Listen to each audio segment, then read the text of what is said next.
What it is, Danny X. I'm hanging out here with Danny Jones. Now, I've been hitting up Danny Jones once or twice a week for a month or two now. He's going to pick up at some point. Now, I would rather have him on my show than me go on his show, just because I have the Theology Council. It is a safe place where people of various perspectives can discuss unsafe and controversial issues. And I think that's just a good idea because there's all kinds of people getting together and talking, but within their own communities and lanes. There's not a whole lot of communication going on between the different communities and lanes. So I would like to help facilitate that. Now, I am a classless heathen. I identify as a classless heathen. So if you just need that total prim proper bullshit, that's everywhere. You can find that easy. I'm just doing me, y'all do you. Anyway, so I'm rolling with Danny Jones right here, and he is talking to this guy who was on Joe Rogan. I forget his name right now, but he got famous for healing himself by strategic ice baths, and that was before a workout, not after. Not it's a post workout, or he said you don't even have to work out, But a lot of people try to do their ice baths after the workout.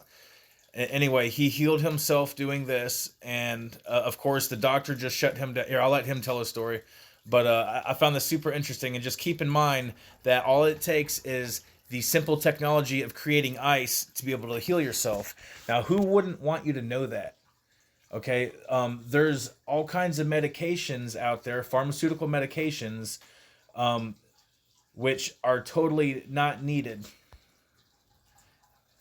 if people just do some all-natural remedies like this ice bath right here. And so anyone that is professing these things gets shut down and silenced. I talk about these things. I get strikes on my videos for talking about these things. So I'm just saying the narrative is controlled by the people who it prospers to have us controlled by these systems. Like, these systems only have their power because we use them. Okay? And they know that. Our consciousness is the jewel of creation. And those in power know that, and how they keep the power is by manipulating our consciousness. And through health is one of those ways in which our consciousness is manipulated, through our health, because health is number one. If you don't have your health, you don't have your life. And if you give people bad and wrong information from the time they're born as to how to be healthy, and then they get unhealthy following that information, and then then come behind that with some pharmaceutical medications which are supposed to treat but never heal. They never claim to heal, just treat. And in a world where it becomes illegal to even talk about healing with plant medicines that you can grow in your backyard, or with a simple ice machine. All you need to eliminate a lot of different pharmaceuticals is an ice machine, taking regular ice baths. Now, I know it's uncomfortable, people, the ice baths. I know that's part of it, but it shocks your body. This guy's going to be telling you all about it. It super boosts up your testosterone.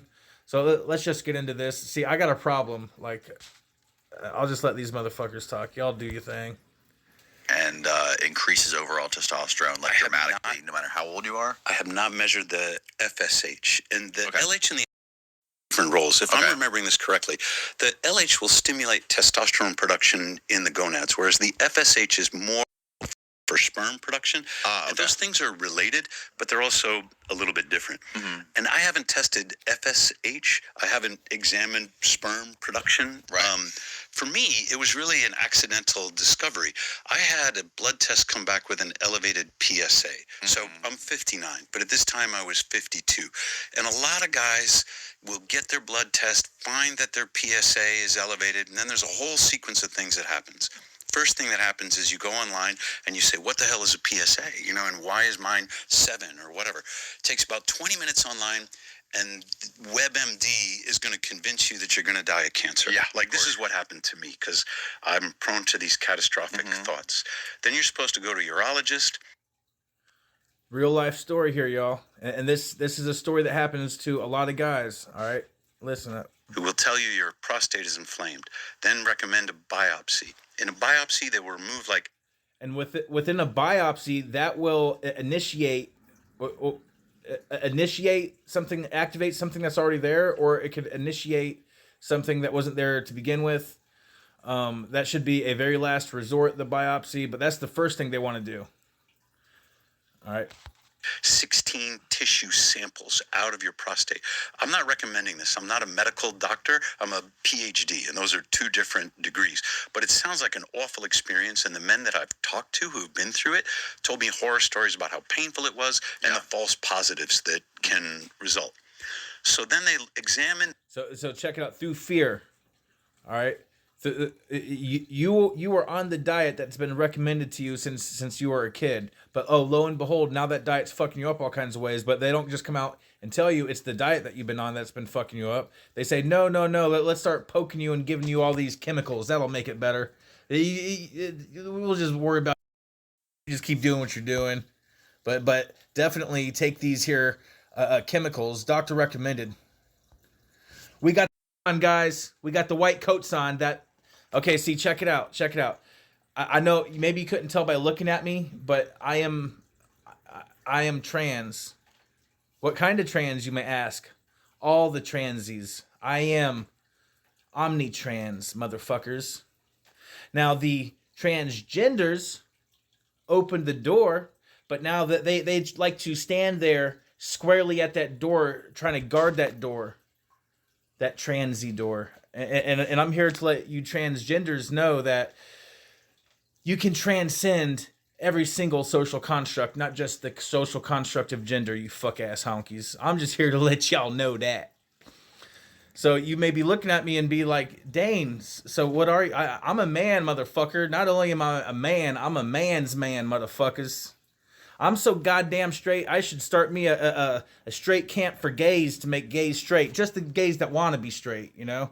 The ones that just really want to be but just can't find a way to be straight. Come on over, gays. I'll straighten your asses right up, you fuck-ass honkies. Let's go. Anyway. I am omnitrans. And if you find yourself right off the bat being like, oh, well, I don't know what that is. What is that? Just asking the question, what is that, means that you are omnitransphobic. It is actually proof that you are omnitransphobic because you didn't even know what it was that you were hating while you were hating it. But now that you do know what it is, you are aware that you hated it. But now you have to grapple with the question of whether or not to accept this new transism. And for all you transgenders out there, you should be right on board. Because if anything, I'm the ultra minority. I'm such a minority that my other trans community likes to attack me. They like to say things like, you fuck-ass honky. Fucking cocksucker. No, I'm talking to my equipment. You're right. It's been going like this for years, like with this cutting off every couple minutes bullshit. Just get a camera, they said. No, okay, make sure your phone records its own fucking split screen, or you got to go through this goddamn app that cuts out on you every 2 minutes. Anyway, y'all do some things. These tissue samples, and they say, well, is it cancer? The false positive rate is very high, and so you might have 9 come back cancerous, and maybe the rest cancer. The first thing they want to do is give you stick you and give you chemicals. Okay. Another thing, cannabis oil. I watched that shit. This is a real life testimonial. I watched that stop my mom's cancer in its tracks. She had the most horrible squamous cell cancer you could imagine. She could have been a extra on the show The Walking Dead. She looked like an actual living zombie. Her face was all rotting off and shit. But within 3 days of applying the cannabis oil to her open sores and her eating it, this weird white film popped up all over her face, and I wiped it off, and the aggressive growth had stopped in its tracks. This was like a last minute Hail Mary, you know, I hope it fucking works because nothing else is. Nothing they were doing for her at the doctor's was working. I'm telling you, motherfuckers. Okay, and then it was healing her, but within 2 weeks she had such a vast buildup of calcium in her bloodstream. It was making her crazy as shit. And she went out and she drove out in front of a semi trying to kill herself. True story. She was a truck driver for her whole life and never once got in an accident. She wouldn't have done that unless she absolutely meant to. Because she was so bad, her face was rotting off, dude. I mean, it was fucking horrible. Like I wish I got the oil to her sooner, but she waited so long. She didn't want to go to the doctor. She kept calling it a cold sore in her mouth. Personal subject for me right here. I'm actually doing good talking without even crying because my mom actually died right around this time, a year. You know, about 8 years ago or so. So I've been living off grid in the woods with a pack of dogs ever since my mom died. And I was living out in the woods with a pack of dogs, but I had electric and living with my mom. But you know, I moved right after that happened and all. But anyway, this is all a vlog, dude. Welcome to Dane's world.